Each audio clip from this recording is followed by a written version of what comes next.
Hello and welcome to the latest edition of the Real World Entrepreneurship Podcast. My name is Alan Clark. And I'm Bhairav Patel. And in today's episode, we're going to share with you 10 things that we think every business startup needs to know before they launch their business. This is based on both of us having started up, launched, and run businesses, but also on a whole range of experience working with a whole raft of different companies. So, Bhairav, first up for you, why is it important to get the right legals in place? So this is something that I learned, I guess, many years ago, right? And I've learned this not only through experience, but also anecdotally, right? So when I say get the right legals in place, what I'm talking about is understand the structure of your business and the relationship you're going to have with your co-founders or anyone else that you bring on board to help you with the business. So I've heard so many horror stories. I mean, one story I heard a couple of years back was where a company had a very, very promising business. They'd raised a lot of money after a couple of years of functioning, but they still had a CTO who had something around about 25% of the business and could still make decisions, and basically was on the board as well, and they couldn't get rid of him. And so, these guys had raised, he'd only stayed for the company for about 6 months. And after he'd left, like 2 years after he'd left, they'd raised 2-3 million, and they were still beholden to him. And he was really getting a lot of the upside and have it with zero, with having put zero in. And he was blocking decisions and making their lives very difficult. And to me, I said to them, well, didn't you think about what would happen if something goes wrong and you fall out? And they were like, no. And this is one of these things that you see quite repeatedly. Obviously, when people are starting businesses, everyone's friendly. And I think that even if things are going well, you still need to ensure what will happen if things go horribly wrong, but also what can go wrong if things go very, very well. So people get greedy. The more money that you have, people get greedier, right? And if one person starts taking out twice as much as the other person starts taking out, is that really fair? Is that something that you want happening? Can you live with that over the long term? So I think this is not necessarily just about having the right documents incorporated and making sure that you've got, the right articles of association and things like that. It's really about regulating the relationship that you have with everyone else that you want to be involved in. You mean going further than a shareholders agreement? So, but having a good shareholders agreement, so having a shareholders agreement that takes these contingencies into place. So when I've started, let's say, for example, when we started Avrium, there were 6 of us who were, or maybe more, I can't remember now, who were initially shareholders of that. And what we decided was that, okay, even though it's a business with zero value because we're just starting out, we need to make sure that if things do take off, that we are all certain of what our roles and responsibilities are and what we'll get out of it. And if someone for some reason decides to step out and do something else, that we know how we can then manage that and ensure that they're not still making decisions when they have no day-to-day responsibility. So I think that was really, and you can put all of this into the shareholders agreements, right? This is not something that you needs to be done on the side. It's part of what you're regulating as part of that agreement. Well, absolutely. One of the things that I found really useful was good lever and bad lever provisions within a business, within the management team within a business, which made very, very clear what is involved, and then make sure that somebody that may have come in early on and contributed an awful lot, but then moved on, still had some level of protection going forward. Because maybe the business may never have been where it was, but their path, for whatever reason, took a different turn.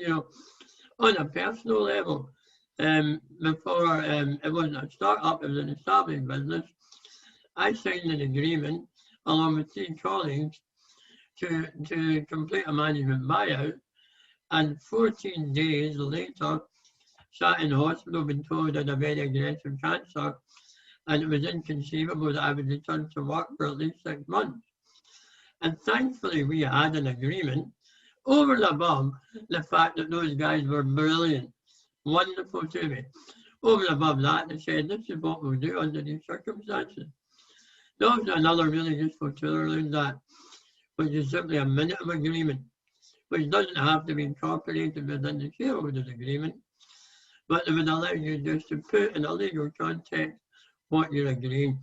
But of course, I think we underscore this, but it means having good legal advice. Yes, definitely. So what's number 2 then? Number 2 is this is not to be pessimistic, it's to be very realistic. And that's only 25% of companies succeed in the long term. So one must always be ready when setting up and launching a business for the reality that this may not last. This may not work out. It may not work out in the short term, which is probably the easiest one to deal with, but it may also not work out in the medium term, which is about limping forward and never quite getting to where you want to be, and never quite becoming the business you want it or need it to be. And the real successful people, I believe, are the ones when that scenario develops, are willing to say enough is enough, time to draw a line under where we are and move on to my next thing. Yes, I think that's, I think we've discussed this before, right? Where you can go all the way and sell everything and keep the business going just because you want to keep the business going. So there's no fear of, there's a fear of failure, I guess. And so you shouldn't really fear failure. I guess the other question, I guess my other point here would be, would you be also saying that don't be afraid of taking risks? Absolutely. Well, there's a very strong correlation between risk and return. The bigger the risk, the higher the return. So, there's no harm in going for something that is out there if you understand the risk that you're taking, but also very much like what we're saying there, which is don't keep flogging it. If it's a big risk and you're not getting traction, maybe it was a risk too far. I think the other bit important to make here is that virtually every successful entrepreneur has also failed before they became successful. And actually, many fail again after they've been successful. But the clever ones are the ones that take the learnings and move on and cut their losses when the losses are just becoming unsustainable or out with their original expectation or will. Number 3. Hire a good accountant. So this was one of mine, and I think I don't have to labor the point here really, but make sure that you have someone on the finances side that can help you not only with all the payroll and bookkeeping pieces, but also understands your business and understands how can you be tax efficient, how can you get things like R&D credits. Because I know that I've talked to startups previously, and actually that R&D tax credits is a good example where I've said to them, okay, has your accountant told you how to structure your accounts so that you can take advantage of things like R&D tax credits? So when the time comes for you to be able to know what expenses were for R&D purposes and research purposes and for your product, that you can pull those out quickly and then send them to the HMRC. And striking, a lot of them don't, right? A lot of accountants, either they do know or they know a little bit about R&D tax credits, but they're not setting up the business so that they can get these things when the time comes. And I think that's really important. I've been very lucky with my accountants, who's also a very good friend of mine, that he understands these things very well. And so, you need to make sure that that person is there behind you. So you can also have some reassurance that there's someone out there who understands the money. And I think one of the key things, that probably the only other point to make here really, is that, when you talk, your accountant will have lots and lots of other clients, right? So you won't necessarily have the full time from that person. So make sure that whoever you've got a good rapport with, that you can actually get time from them when you need to, but also that their other businesses aren't completely different from yours. So if you're the first tech company and that person has only ever dealt in property and commercial property, then you probably want to think again, right? Because they wouldn't have that experience in dealing with companies like yours. I think that's really great advice in terms of where appropriate having external accountant. My little anecdote on this was I remember going and pitching and doing an investment raising pitch. And the chap in the room said, right, I get it. You know about sales, to our chief exec, pointing to me, you're the strategy guy, and pointing to my colleague and said, you're the technology guy. Brilliant. I'm about to give you a lot of money. Who's going to look after my money? Yeah. Because I don't want you lot running away. I want somebody that's keeping an eye on the numbers. And part of our clincher in that was we were able to, uh, as part of the NDA, then reveal that we had a fourth person involved, who was a vastly experienced finance director, but he was only going to come on board once we were funded. That was a clincher there. So absolutely, keep an eye, have somebody managing the money that actually knows how to manage the money. Mm. Number 4 for me, customers aren't loyal. This can be a real heartbreaker for people starting businesses. When you go out and you win some customers, some clients, some contracts, and they deliver a brilliant service, they do the best they can, and then when it comes up for renewal, it's not renewed. And that then leaves a great big hole in the business. If one accepts that customers aren't loyal at the beginning, and in every relationship, customers come and customers go, and very seldom do they hang around for an extended period, then at least one can be psychologically ready to accept that this is always about new business. Yes, I think just in our kind of story of Atom, we found that customers are loyal, but we don't depend on it. I think that's from our perspective. We know that, okay, our customers stay with us for a while, but I'm But always... how long? How long did they stay with you for? Well, I mean, we've had 3 years for the longest one, and then the other one is the second longest is probably about a year and a half now. So I think, but it's a slightly different But if situation. you're looking for a 5 or 10 year business, do well, maybe they will. And this is my point. Is that if they do, it's great. But actually, most customers, companies, churn through their supplier base. Yeah, It is just a fact of life. definitely. I mean, the fact is that I never thought that they'd be around for 3 years, in the sense that I wasn't Right. expecting them to leave, but I was also assuming that they'd build their own team and they'd do their own thing. But actually, our service is better than them doing it themselves. And I think what I'm trying to say here is that every year I have them in the budget, but I always just assume that will go away at some point in time. Yeah. And inevitably, you can never sit back and say, well, we're going to rely on that income, because unless it is contracted and we contracted for a period, one must always plan around the fact that they won't be there at some point. And if I'm not continually replacing them and replenishing, then my business will start to fail.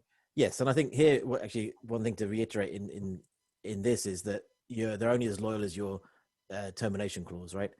So if there is on a 3-month termination clause, then you just got to expect that it's 3 months left. I had an experience many years ago in the world of advertising where our biggest client was acquired and immediately, as a matter of course, terminated all contracts. And that was a negotiation ploy. But it meant that something that we'd worked on and done a great job for a very long time, all of a sudden went right out of the business plan. So it's just really, if you understand that point, that loyalty doesn't really exist, and you have to earn it and retain it all the time. Number 5 for me, a written, and written is bold and underlined, business plan dramatically increases the likelihood of success. And I guess what this really means is one level behind that is if you've actually written down and committed to the plan, it's likely that in the act of writing it down and committing it to paper, you will have actually done your own due diligence. So often I hear of businesses that have got a bit of an idea and can talk forever, but is it actually well thought through? Is it actually planned out? The act of doing that is incredibly valuable.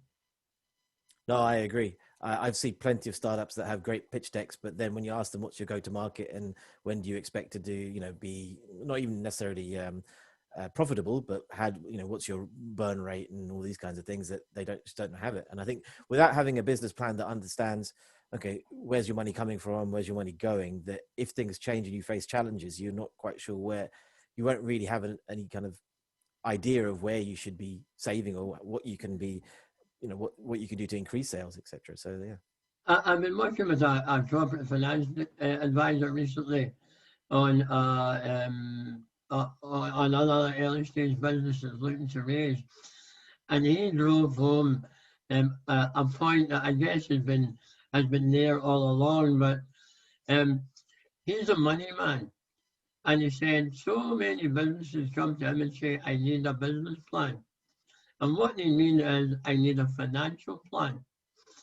And his point of view on that is, I can do the numbers for you, that's no issue at all. But what's the story? What's the narrative?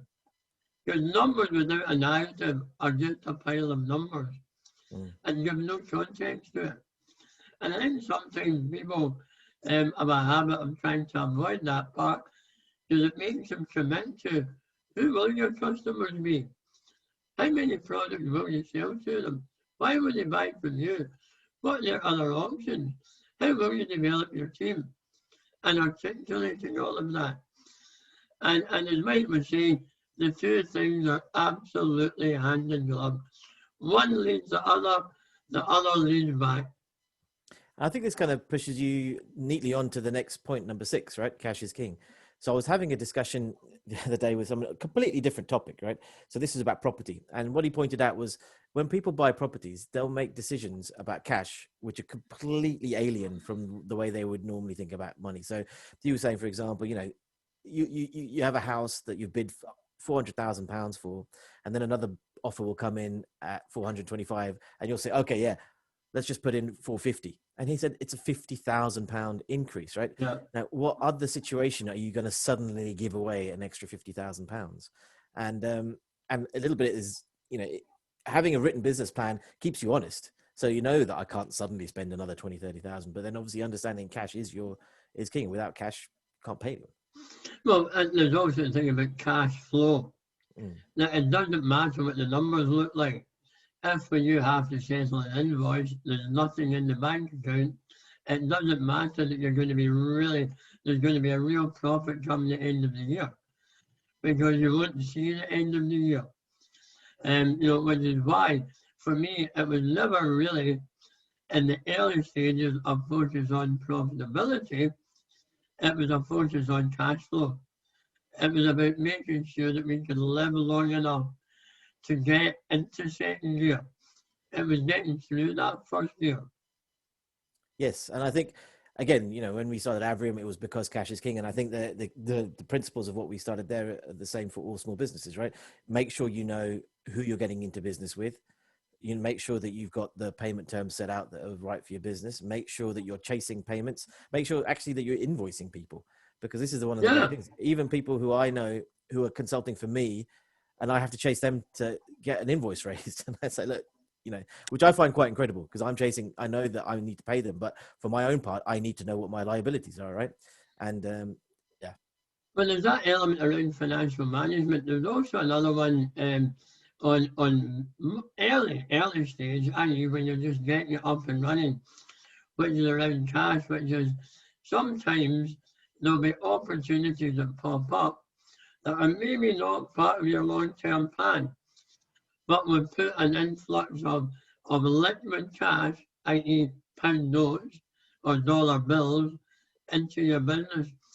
And that might be taking a week out to do a bit of consultancy elsewhere that will put some money in that will then allow you to move down the line.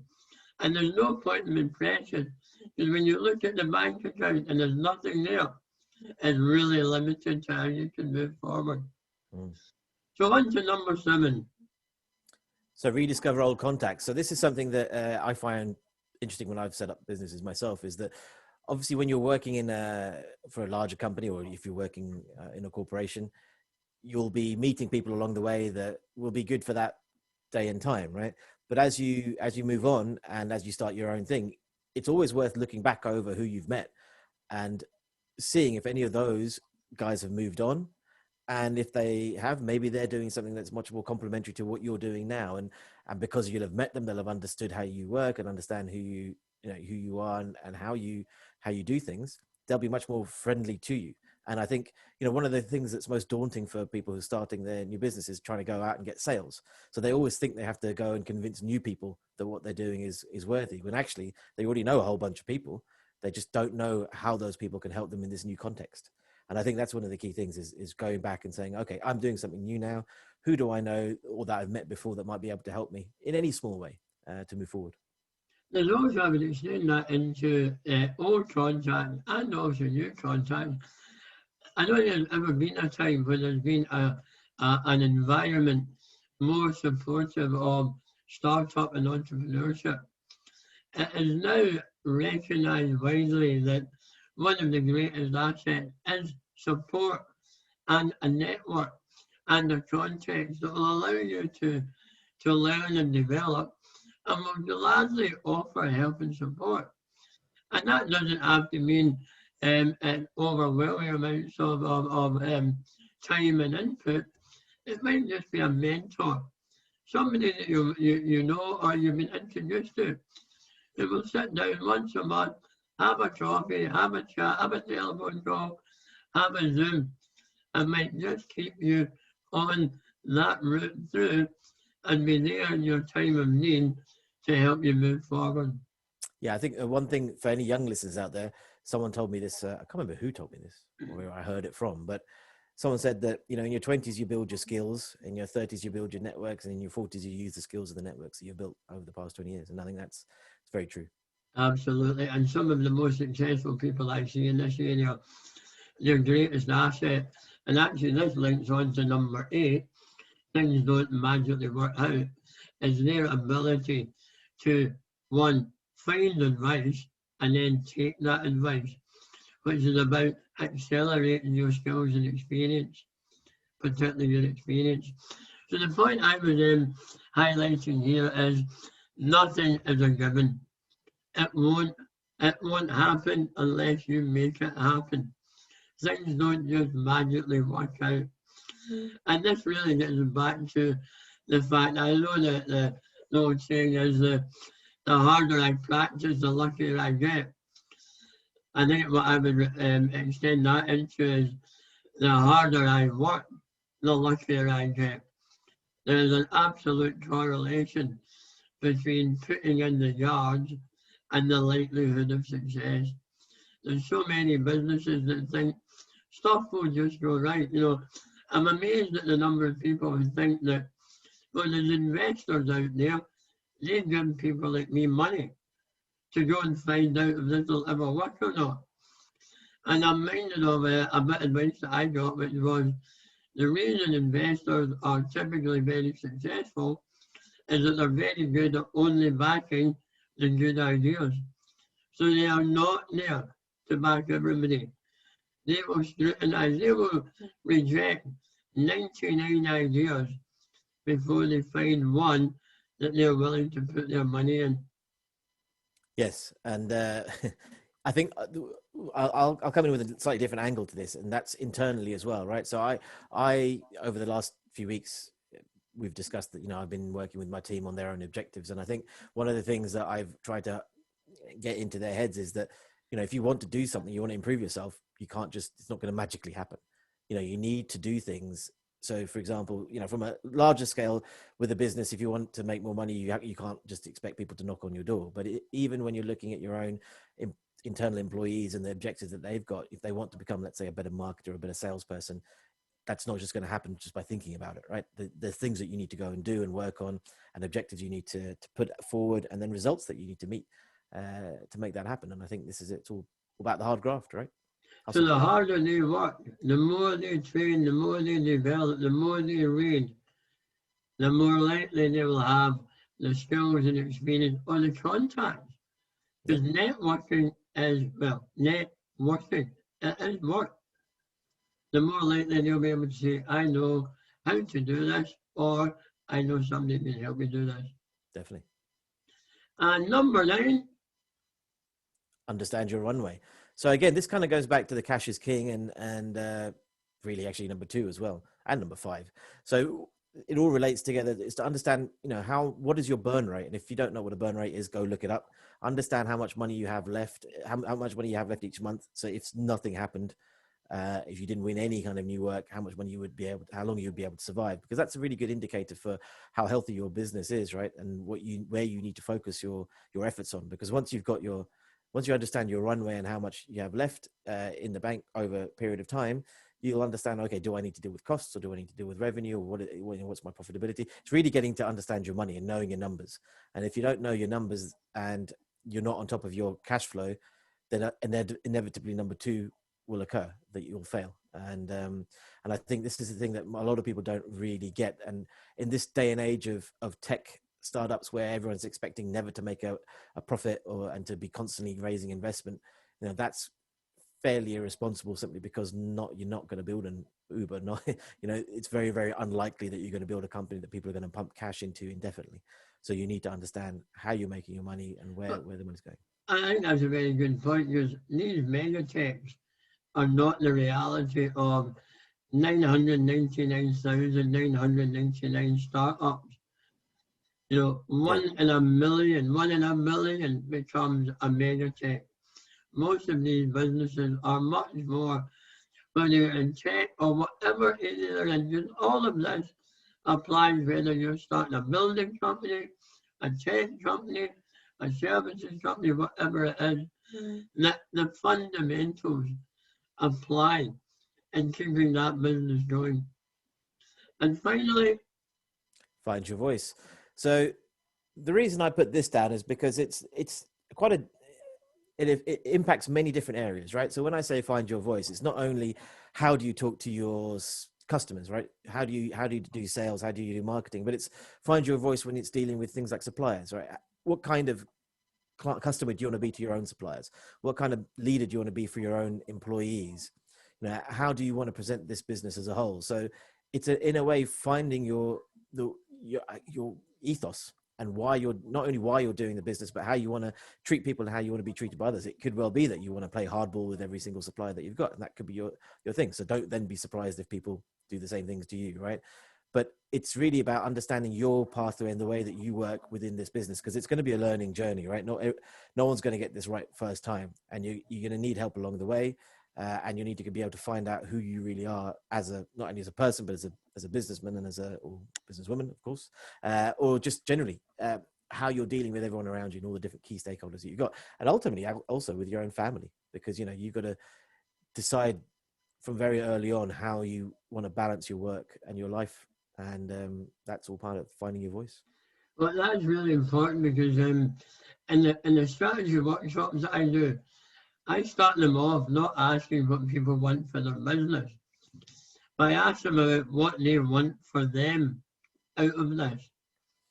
How will they know that they are succeeding? How will they know that they are getting what they want out of their business, out of their startup, out of their current business, or out of their evolved business?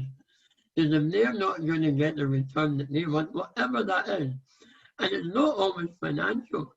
A lot of people do it for love and passion, or maybe it's for social benefit. It doesn't have to be a big number at the end of the day.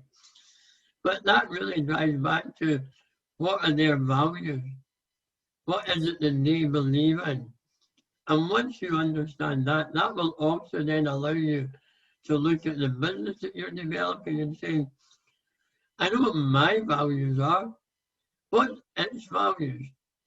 What does it believe in? Where is the line that it will say, no, I won't? And a little example of that was a famous ad agency in Scotland that many years ago got into a bit of a debate around when it said that it would not run, it would not work with a cigarette company. And they said you're a hypocrite. I've lost the one. Hypocrite. Hypocrite. Hypocrite. Because your company runs alcohol ads, and alcohol is just as bad for you as smoking. And the CEO and the founder said, yes, but I drink, I don't smoke. So morally, I'm happy to support something I'm willing to do, but I'm not happy to support something I personally don't agree with. So that comes down to, in my world of marketing, my background in marketing, we have to say, what are your brand values? What do you believe in? What's your personality? How do you act and how do you behave? And when you're clear on that, then that should guide everything you do. Definitely, definitely. So it looks like, Alan, that we've kept to half an hour, which I'm very impressed. That's a miracle. I know. It's amazing, isn't it? So there's 10 things that Marav and I would argue, and 10 things is not the only 10 things. But if you bear these in mind, I firmly believe that you'll have a much greater chance of succeeding in business, but also creating the business that you actually want to have. And I hope this has really made you think and provoked some internal dialogue that'll help you figure things out when you are launching your business. So good luck with everything. As we move forward with the podcast, we're going to carry on introducing guests from time to time who can bring in a particular perspective on what they're doing. But we're also going to have a focus on these shorter, sort of 30-minute podcasts, either on audio or on video, if you choose to watch us and not just listen to us, where we will aim to share little, I don't know if I use the word, but masterclass type ideas, things that we've learned that are hard, practical advice that will help people starting businesses and running businesses. So thanks for joining us today. It's goodbye from me. And it's goodbye from me. Bye for now. Cheers.